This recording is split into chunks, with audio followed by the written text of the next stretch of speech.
We spend years and millions of dollars in looking at how to construct a brand that echoes and resonates with our customers in a way which we can do on repeat. And we call this brand strategy. What's weird is how conspicuously absent music strategy is within that equation. It's really odd that we don't know what our brands sound like. Those who do, and we have customers who do with us, work upon some form of sound strategy so they understand the various different dimensions of their tone of voice, their personality, their brand strategy can be manifest with music and sound. Perhaps one of the most overlooked parts of brand activation playbooks, brand strategy that exists.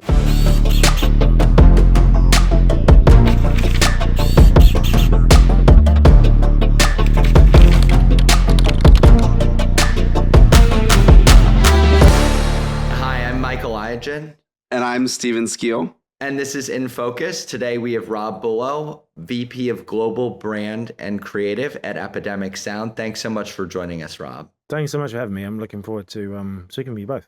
Yeah, so before we get into it, I'd love to just hear a little bit more about your background, Rob. I mean, for our audience today, they know about us, but you've obviously worked at some incredible brands like EA, Formula One, before joining Epidemic Sound. Like, what drew you to Epidemic? How does this role align with who you are? It's a funny one. I've had a pretty kind of non-linear journey, and it's funny.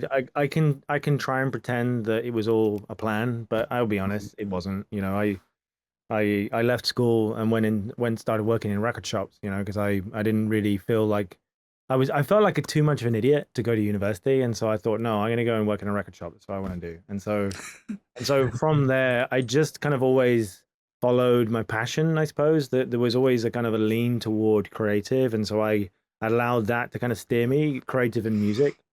And I guess I got lucky, you know, in some ways. Some ways it was by design and tons of hard work and staying up until 4 a.m. learning how to do new things. But sometimes it was also kind of luck. You know, I'm from the 90s where the internet was a new thing, right? And so that led me into like broadcast TV, you know, where I worked at Flex Tech TV and then later at AOL Time Warner, and then into motor racing where I worked at F1, and then advertising. I worked at AKQA over in Amsterdam where I had that was amazing, actually. That was one of my favorite, one of the places I learned the most, because the clients were, you know, the likes of Nike and, you know, Heineken and Johnny Walker, and wow, like working on accounts like that, you learn a lot fast. So that was amazing. And then the thing that took me to Sweden was actually video games. So I worked at EA for 10 years. That was a long time. I always tell people 3 years. Don't do any more than 3 years, but and because it was kind of fun, you know, there's a lot going on there. But over time, I guess my career became more and more brand focused, and so that's where it seemed that I had something to offer, perhaps. And Epidemic really, really stood out. You know, when I was thinking, okay, what's the next chapter? What on earth am I going to do after EA? I was looking around, and I kind of wanted to stay in Stockholm, and so I was looking for something. And I really, really wanted to work at a company that was actually Swedish too. I live in Sweden, so it probably makes sense to try and work at a Swedish company. And so and it's weird, you know, I wasn't looking to go back to music, but then Epidemic like really bounced off the page when I saw the role. And so, yeah, and gosh, like from the first meeting, like this incredible woman who recruited me, Fia, she just the whole energy, and there was something in the eyes, you know. It's like, wow, shit, you're onto something. You're doing some incredible work here. And then every subsequent meeting, you know, that got more and more exciting. It's like, wow, everyone seemed to be on this drive to deliver something unique and different into the world. And yeah, I was really compelled by that. It was funny. I was, like I say, it jumped off the page when I saw it advertised, but then the closer I got through the process, the more hungry I was. Like, oh my gosh, I think I really, really want this job now. So yeah, I was really thrilled when I joined, and you know, that's almost 2 years ago now. So it's been a lot of fun. So we, as a user of Epidemic Sound in our video production, client work, and our own work, one of the things that stood out to us was that there's this authenticity in the quality of the music, and you feel like these artists are really putting just heart and soul into the music they're creating, and that's something that we wanted to incorporate into our videos, and that was one of the things that drew us in way back in 2015, 2016, and has kept us since. Can you talk a little bit about how you tell that story to potential new customers? How do you differentiate yourselves from other providers and platforms, and talk about that storytelling? Yeah, I think there's it's one of what you're I think what you're touching upon is one of the things which makes Epidemic sound truly unique. That the founders of the company many years ago recognized that, there's a problem in the sense that people need to soundtrack content, and there's a problem where artists, would love for their music to be heard by many. And the problem in the thing in the middle is licensing and, like, I don't know, lots of bad actors within the music industry. There's lots of wonderful actors within the music industry, but there's also a system which isn't really built around equity, and Sure. terms which are fair, so much. And I feel like one of the things which I learned about Epidemic when I was recruited into this company was this equitable terms that we have with our artists. And the it's I mean, it's a funny when you look at it, it's like this stuff should just be standard. It should be standard issue within the creative industries that if you're delivering, a piece of art, essentially, that you're kind of fairly remunerated for this contribution that you've given to the universe, rather than exploited. But it seems there are quite a lot of systems in place to exploit you as an artist. And one of the things which I really, really love about Epidemic Sound is the fact that that's not really what we're built upon. We're building on creating an equitable foundation for artists to share their work. And so it's really refreshing to be in an environment where that is prioritized. But I think it's a tricky one because I think from, let's say, in an advertising channel, for instance, we can't really push that into people's faces, and we're not really interested in doing that. I mean, this is, we're not really trying to sell ourselves through our values. This is our foundation, but it's not necessarily the hook. However, sometimes it's nice to talk to people about this. Particularly somebody who works, who cares deeply about art. It's nice to work in an environment where this is true, and certainly the sales team when speaking to new customers who might want to be working with us, then often that's the thing which really counts. But I suppose that for us, it's maybe how we weave this storytelling for our brand. It's maybe less about that and more about how we build stories in partnership with others, and so basically how we can use that.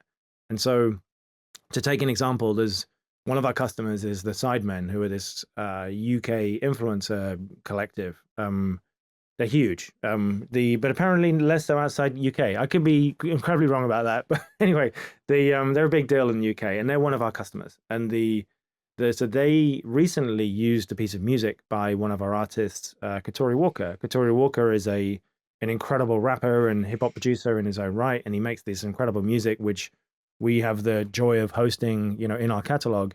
And they used one of his tracks in their content, and a number of things happened as a result of this. So the audience of the Sidemen were introduced to this fantastic piece of music, this artist they hadn't heard of. The Sidemen were able to have a piece of content which resonated really strongly with a particular audience, who really loved the fact that they were choosing music which meant something to them. And as a result, Katori Walker's streams for that track, the track called Himothy, blew up. It was like Wow. 1,600%, like, the spike in streams. Wow. I mean, that's wild. Like 1,600% spike in streams after his track had been used in this Sidemen's content. So, I mean, this is amazing, right? So it's a cool story to tell because it shows the strength of this platform in the sense that we're not relying on traditional promotion terms. We're using the equitable foundation for our company to make sure that when our customers sync the work of our artists, it creates this amazing flywheel effect where their audience is delighted, and then because our artist music is also streamed on Spotify and Apple Music and other different places, and it means they're getting money from those streams there too. So it's a nice system, essentially, where everyone wins. So that's yeah, it's a nice, it's pretty incredible actually, when you really start to think about that as a unique way to get music and art into the universe. I mean, that's so Absolutely. cool. I just think about what we used to do before we found Epidemic, and we would have every single track scored almost, or we would occasionally use like stock music, but Mm. and never fit the bill. And then we met Epidemic. I don't even know how we found Epidemic originally 9 years ago, but we're so happy we did, because now it's like almost exclusively Epidemic that we use. So if not exclusively, so Yeah, it's great to hear. I mean, it's a funny one, because the in pretty much every single job I've had, I really almost every single one, this has been a problem, that the craziest thing for me, and this is now part of my job, is to try and let more people know about Epidemic Sound, because I would have used Epidemic Sound for days if I'd known that it existed, because it completely fit the bill of everything that we were looking for in order to complete that part of the puzzle. Like soundtracking should be the best bit. It should be the most fun part when you get to add the music, and like, oh my gosh, like new magic is created when the perfect track and the perfect content like meet and they form this kind of beautiful union. That should be the best bit. So yeah, like what a rush. It's also as filmmakers, the biggest pain point is searching, and I know that you guys have done such a great job to make that searching process a lot easier with the tagging systems and the I don't know, however you do the back end. It's been great. The introduction of things like semantic search, it's pretty fascinating, because there's two products actually which we've launched in the last, I guess, 6 months. One is a more semantic version of search, and one is the sound match, where you can upload Right. some of your video, and then we'll offer you some ideas about what might make a good soundtrack for that.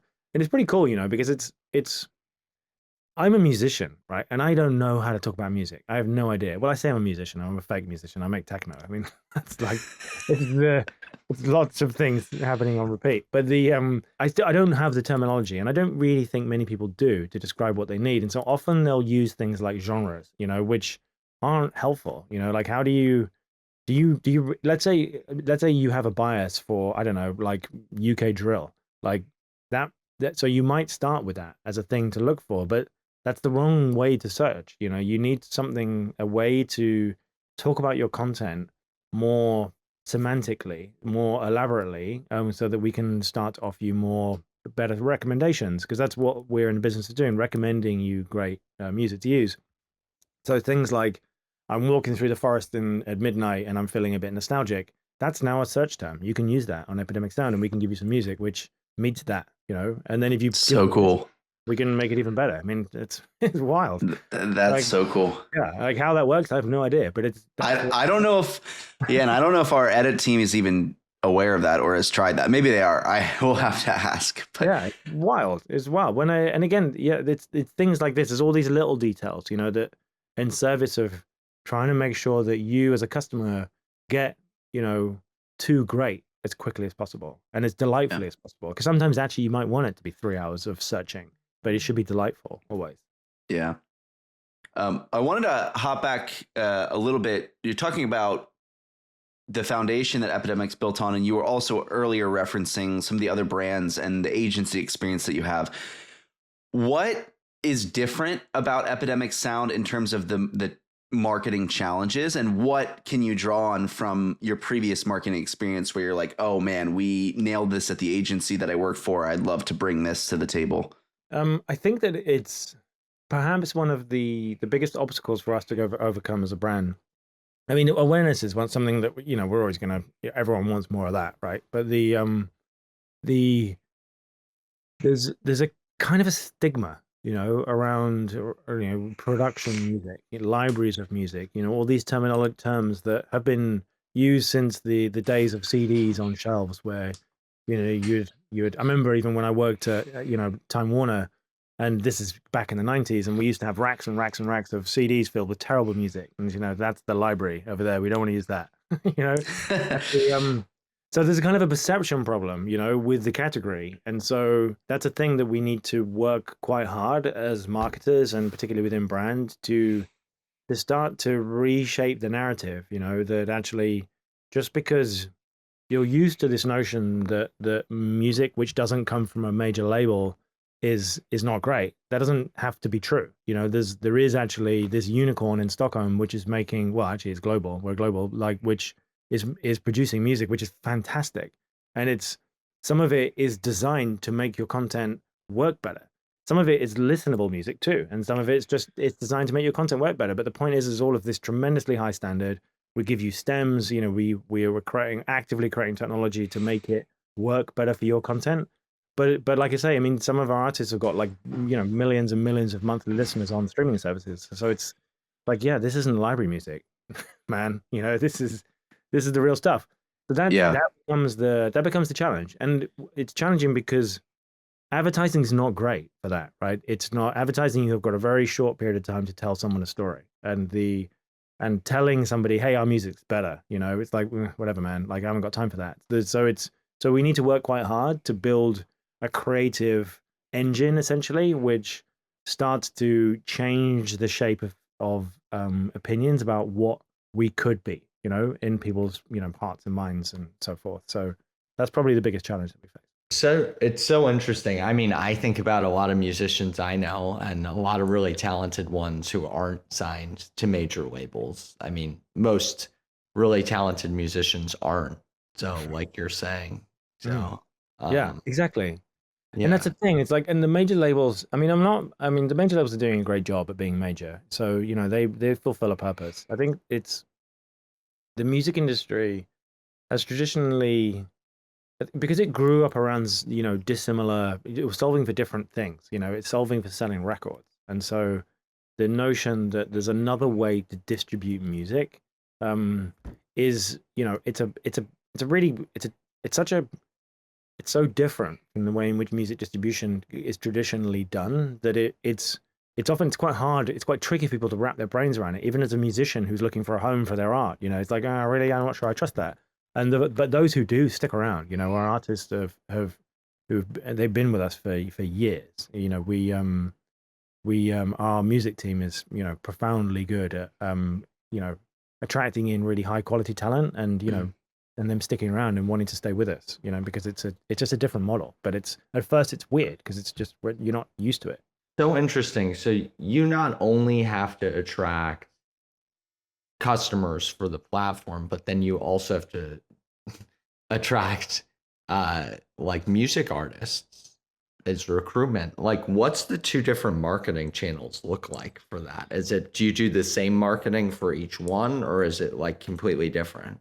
It has to be different. I think there's points where it crosses over. But we need to be, I think that the I would say that probably most of the goal or the outcome that we're looking for from the advertising and the kind of the full kind of marketing menu that we work with is to attract new customers, and Mhm. indeed to retain the customers that we have. So that's where probably most of the work, that's the focus for it.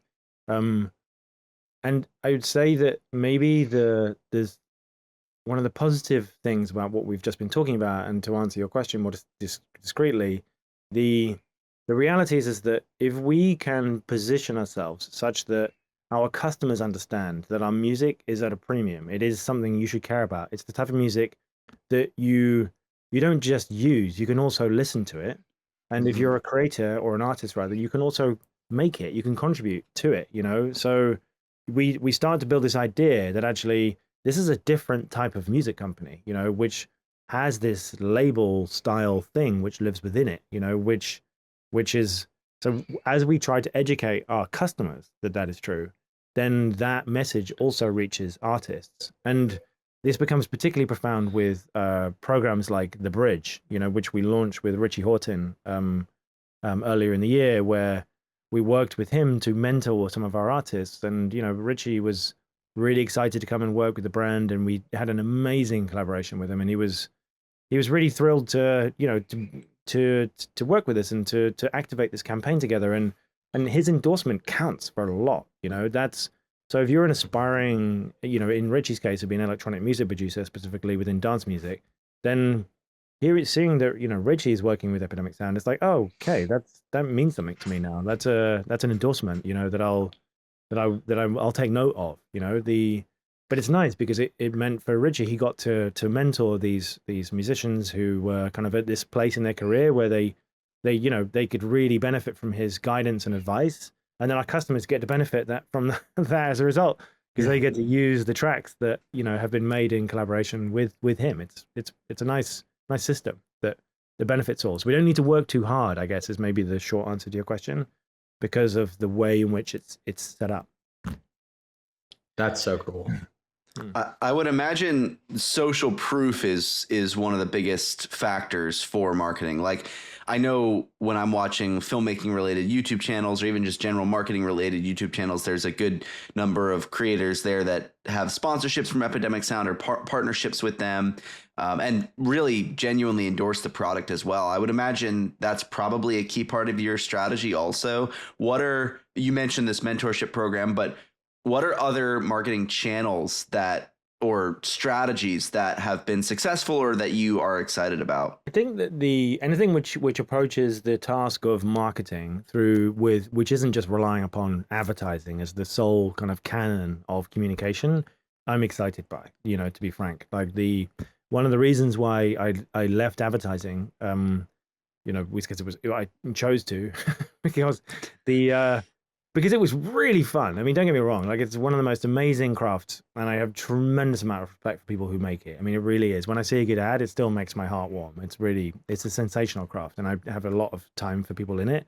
And actually, it's one of the few homes for creatives that exists, because it's one place where if you are a story writer, or you're a fantastic art director, or whatever it is your craft is, which might mean that you're living the life of an impoverished artist trying to sell your art. Actually, advertising provides a home for that, and so I greatly respect it. But for me, at least, the thing that made me slightly dissatisfied with it from a kind of a self-actualization point of view, I guess, is that we were often asked to solve for brand problems with communication. So we'd often try to kind of tie ourselves in a knot to find a way to say a thing to solve for this problem which was happening upstream. And it's like, oh gosh, if you could only just fix your brand, man, then we could actually do much more holistic storytelling in all of these various different channels in a much more joined up way. And so yeah, like social proof is it. That's the goal. If we can get, I mean, it's worth a gazillion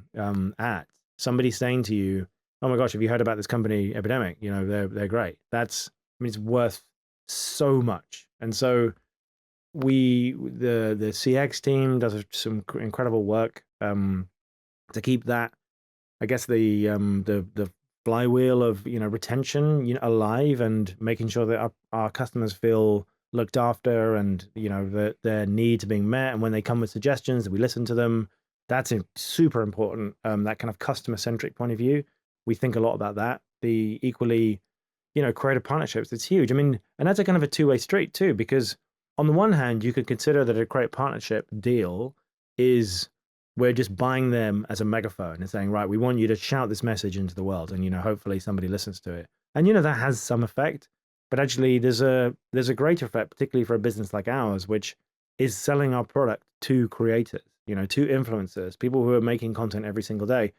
So we're more about building relationships with those people. And so it's less about them just selling our stuff, and it becomes more about us building this long-term relationship where they can tell us, you know what, Epidemic, I need more of this, and I wish you were more like that. And gosh, like, why doesn't this work properly? And that kind of feedback loop is profoundly impactful in ensuring that we stay true to what their needs are, and we don't get too carried away with our own ideas and biases about what's the right thing to do.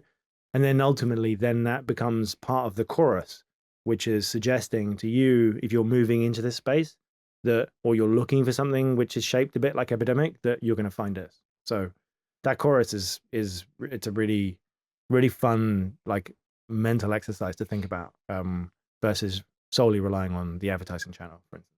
Yeah, that makes a lot of sense.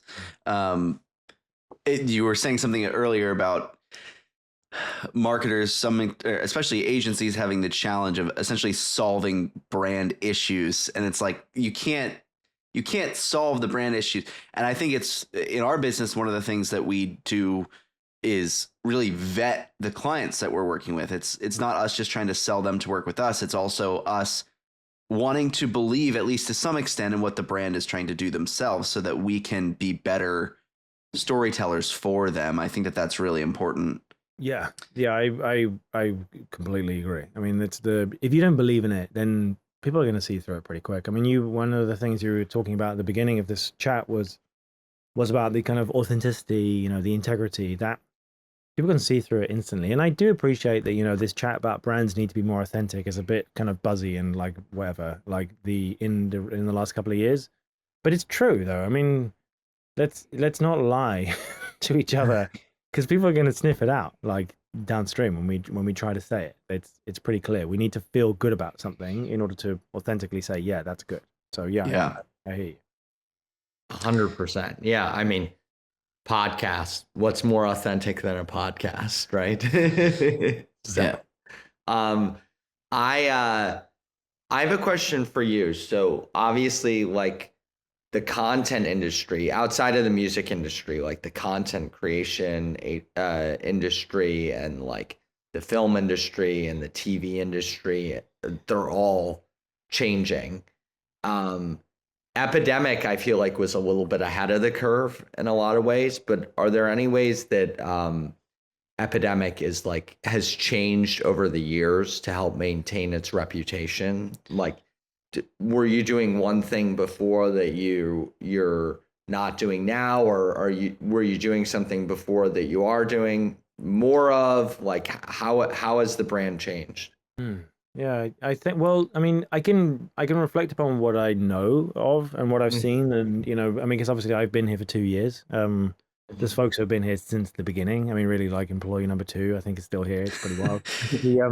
Wow. So I can reflect on that, and I think that the Epidemic was founded upon this, like I said, this need from content creators, but this is 15 years ago, remind. So these content creators were broadcasters, um, needing music and artists who are looking for a place to distribute their music, and those two, not having a good middle to solve for. And so there's kind of humble beginnings, or like this great insight, and this kind of fantastically creative and disruptive approach to fixing that licensing headache was the birth of Epidemic Sound. And I think that perhaps maybe one of the things which probably the two things that the company has become more and more focused on over the years, and this is through listening to our customers, both um influencer, content creator style customers, as well as bigger brand enterprise customers. We get a lot of feedback from all these people, and I think that the things that I've observed in, like I say, and from speaking to folks is twofold. It's one, to use the kind of digital experience as a way to get closer to the problem which you're trying to solve when you're in the edit. And so as technology has moved on and processes have gotten faster and whatnot, there's more that we can do there. There's more that we can do at the point of creation when you're actually trying to soundtrack your content. There's more that we can do for you as a brand in that moment. Um, the experience of We recognize the experience of searching for music and just pulling down a load of downloads and then hoping one of them fits in the edit is, it can be better than that, we assume. And so this is why we develop plugins, for instance, so that Sure. if you're in Premiere or DaVinci or wherever you are, you can just download the plugin. It means the Epidemic's there where you need it, and so you don't have to jump between contexts in order to get stuff done. So that focus on better understanding our customers, our user, our audience, that's huge.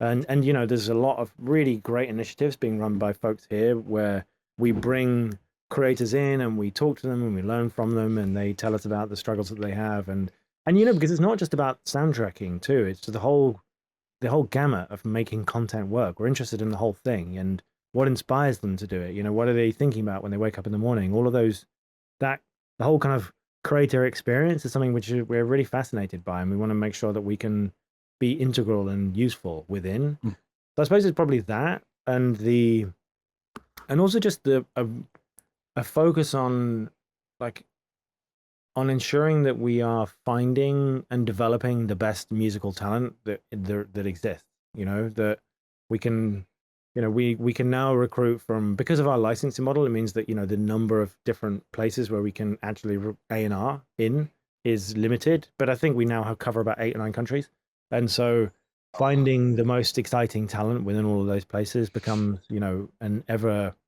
more important part of what the music team does. To try and make sure that they're finding this talent and they're bringing them in here, and we're working with them. That's huge. One of the really the purpose of this video podcast is to explore how brands build through storytelling. As video storytellers, marketers ourselves, and also a lot of the guests that we're having on are in that space or various related spaces. What advice do you have to other marketers or marketers that are within brands that are looking to improve their brand, maybe from what you've learned in your agency experience, but also at Epidemic Sound? I know that's kind of open-ended, but I'm curious if something sparks. Yeah, it's a good question, man. Like I think it's a funny one, because and this is really embarrassing because I'm supposed to be the brand guy in the room, and I know that there's been so many times in previous roles, when I've held the role with brand in it, that we needed to make a bit of content. And I'm like, I don't know, let's get, insert artist name here to do a track. And it's like, why? And nobody's said to me, Rob, that's stupid. Why on earth would we do that? Like, it just, and I haven't had to justify it because I was senior enough at the time, perhaps, to get away with it. But like it's weird though that we don't we spend years and millions of dollars in looking at how to construct a brand that echoes and resonates with our customers in a way which we can do on repeat. So, and we call this, brand strategy, and it manifests in brand guidelines. And we spend forever on this stuff, and we get really hardcore about it. And when we see someone put an apostrophe in the wrong place, or using slightly the wrong tone of voice in the copywriting, or whatever that happens to be, we get really moody about it, and rightfully so. We should. I mean, this is how we create these brand universes that people want to be in. So I believe in that work. I'm not suggesting it's not there. But what's weird is how conspicuously absent music strategy is within that equation. It's really odd that we don't know what our brands sound like. And perhaps it's something to do with it's been too hard, or it's too hard to get the music, which is it. And it's like, does that mean we're always using drum and bass, or I don't know, like Brazilian trap music? What? No.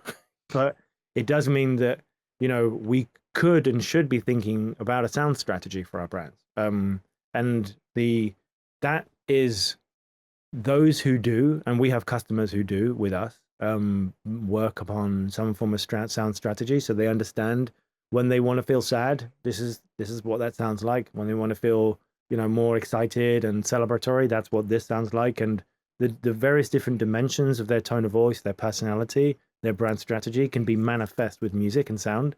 And that's perhaps one of the most overlooked parts of brand activation playbooks, brand strategy that exists. And it's become really apparent to me now that I work here. I feel, like I say, kind of embarrassed that it's taken me this long to notice it.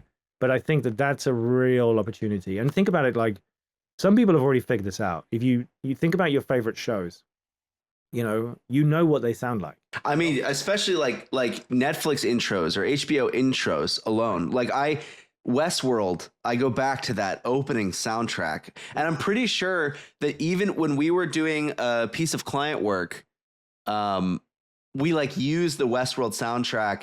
I don't know. We can strike this from the record. I don't know if it's a service that you guys offer anymore, but when we were in early days, we had the ability, special privilege, to send our Epidemic rep a track, and they would manually search and find similar tracks for us, on our behalf. Is that still a service?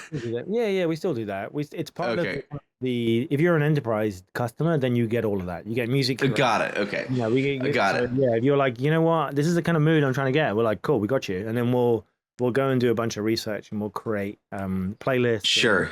And then we'll sit down and do a listening room. We'll bring you into one of these type of studios. And we did that. Favorite. I love doing that. Yeah, we did. I remember what it was. For our video piece with Epidemic Sound, we had this shot where a guy was jumping and flying off a building, and we wanted this epic soundtrack. And we were modeling our shoot for Epidemic after this other clothing brand commercial. I forget what brand it was. They had this track in their commercial that was like so epic. And we were like, Epidemic, we really want something like this. And you guys found, and it was like, it was different, but it was so similar. Like it was like, it mirrored it exactly, like where it just took the project. Exactly. Yeah, it was. For a while, Steven was very obsessed with, I think they're called the loving caliber. Yes. Yeah. And Yes. I get into Steven's car and I'm like, this soundtrack sounds so familiar.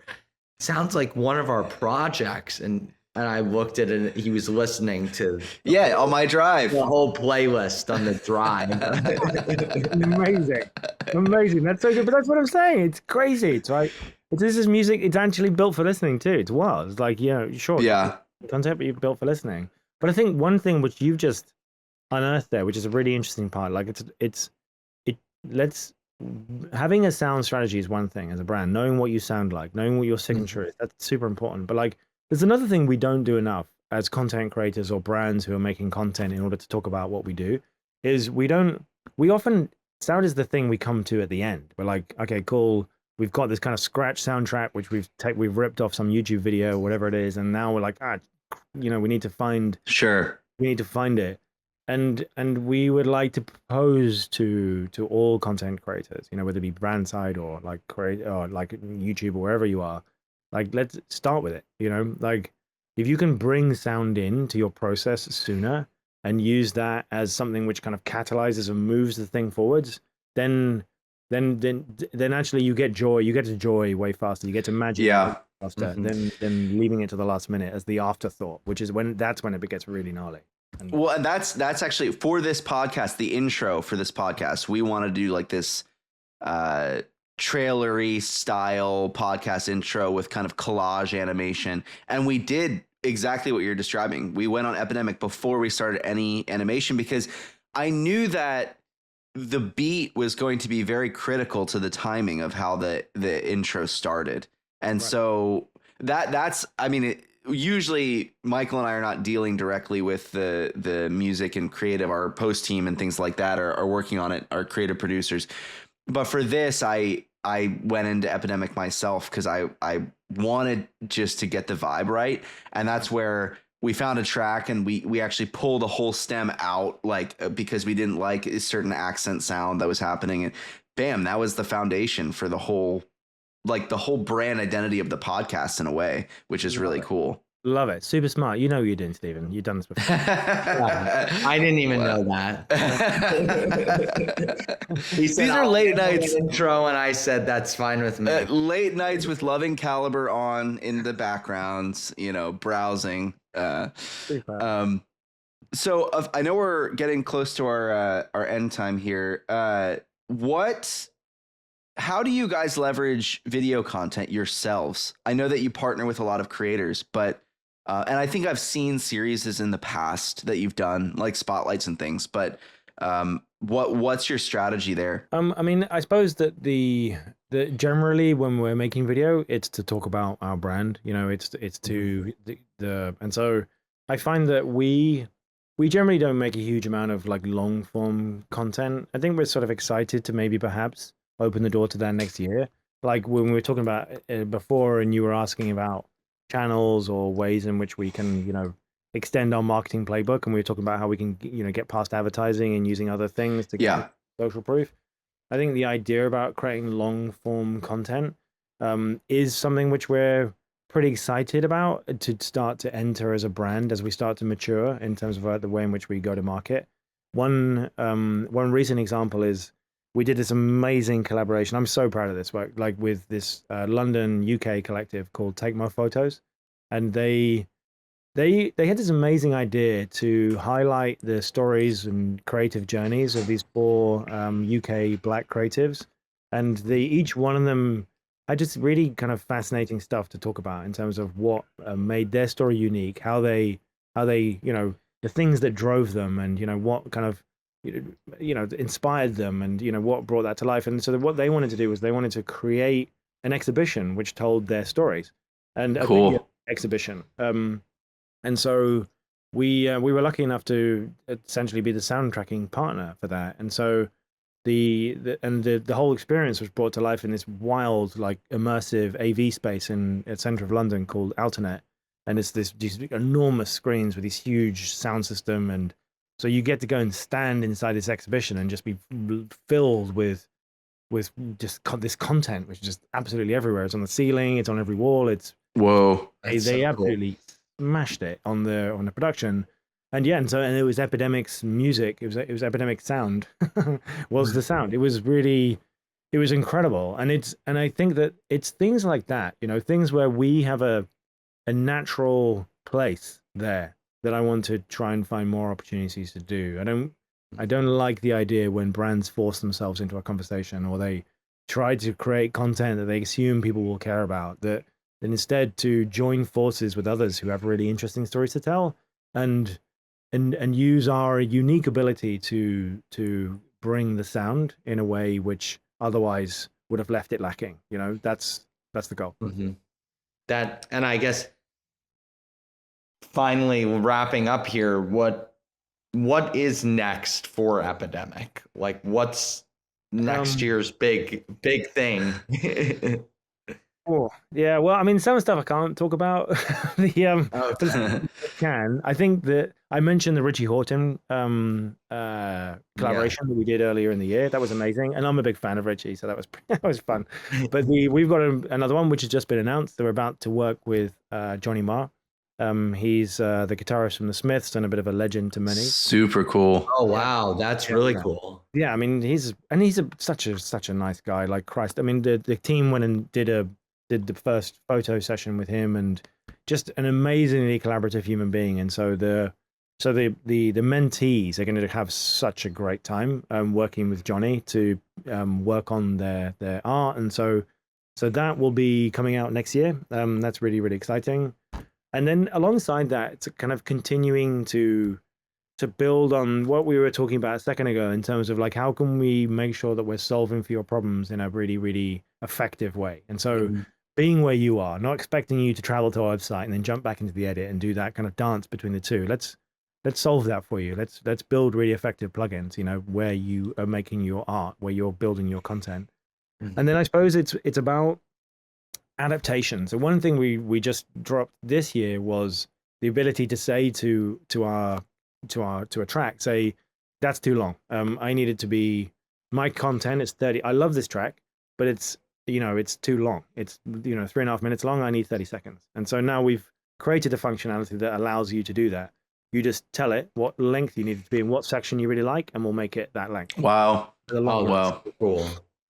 So then the obvious progression of that is continue to refine that kind of that sort of dialogue between you as a content creator and Epidemic Sound, where you could eventually start to ask it to be a bit moodier. It's like, I need this to be a bit darker in tone, and then for the adaptation to take you there. So starting with this incredible raw material, but then you're adapting it to your. I have so many other follow-up questions. I know we can't get into them, but like the implications of that, how being a technology company and a creative company, what the intersection is, and also, like, are artists upset by the fact that their art has changed in that way? Are they okay with it? And you can respond. I don't want to hold you too long, but no, it's okay. I mean, from an artist's point of view, I mean, the reality is we already allow people to do this, right? Because one of the things that we offer is stems. So to listeners who don't know what a stem is, it's essentially like a separation of each part of the track. So you have drums, maybe strings, vocals, something like that. And so we already allow our customers to do that. You can, you mentioned a second ago how you had done that. And one of the tracks that you use, you just dropped the part out. And so that's already a thing that we offer. We allow people to adapt the tracks to their own needs. Essentially what we're doing is just evolving that so that the tech helps. So if you don't know how to work with stems, then that's cool. You don't need to. We'll help you out, using tech. Got it. That makes a ton of sense. Yeah.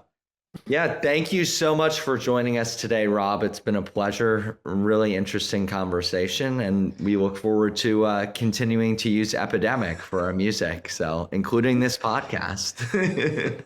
Nice. Well, thank you both so much as well. It's been a real pleasure talking to you both. I'm thrilled that you've been customers for so long, and long may that continue. And yeah, I mean, and if you have anything you need or want changed, let us know. We're always interested to hear the feedback. But it's been a real fun speaking to you both. It's been great. Yeah, Thank you.